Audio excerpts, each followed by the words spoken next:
যত রকমের মিষ্টি রেসিপি আছে সব থেকে সহজ কাঁচাগোল্লা তৈরি করা।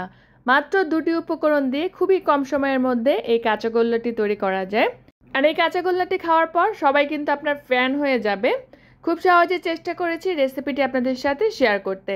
আসসালামু আলাইকুম ভিউয়ার্স, ওয়েলকাম করছি আমার চ্যানেলের নতুন আরও একটি এপিসোড দেখার জন্য। কাঁচাগোল্লা তৈরির জন্য প্রথমে চুলায় একটি পাত্রে নিয়ে নিয়েছি 2 লিটার পরিমাণ ফুল ফ্যাট তরল দুধ। ফুল ফ্যাট মানে যে দুধটাকে জাল করা হয়নি সেই দুধটাই নিতে হবে।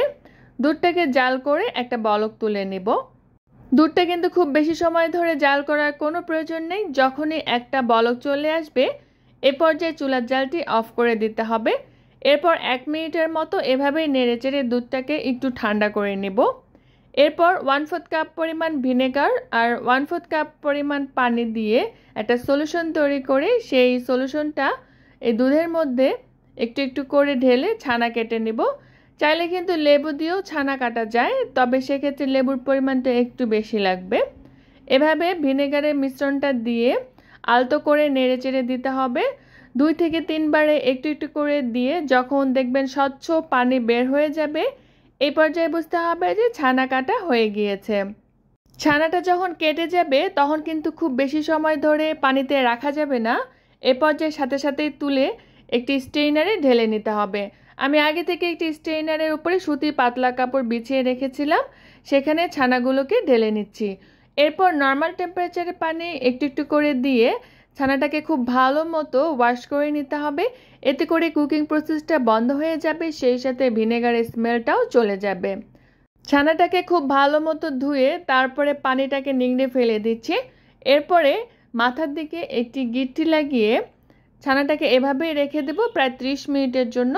এতে করে অতিরিক্ত পানিটা ঝরে যাবে। প্রায় 30 মিনিট পরে ছানাটাকে আমি বের করে নিচ্ছি।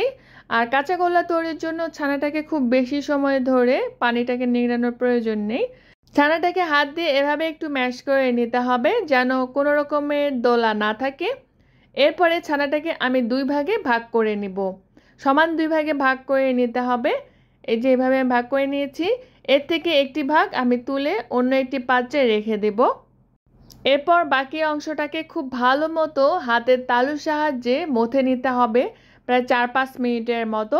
এই কাজটি অবশ্যই করতে হবে। এখানে ছানাটাকে খুব স্মুথলি ব্লেন্ড করে নিতে হবে যেন কোনো রকমের লাম্পস না থাকে।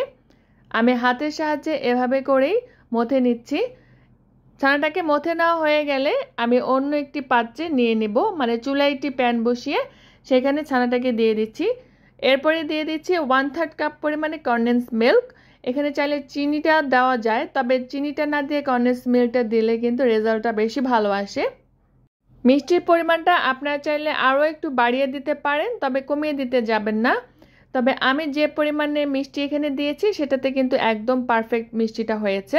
এরপর চুলার জালটি একেবারে লো ফ্লেমে রেখে প্রায় 7 থেকে 8 মিনিটের জন্য ছানাটাকে আমি এভাবে করে জাল করে নেব।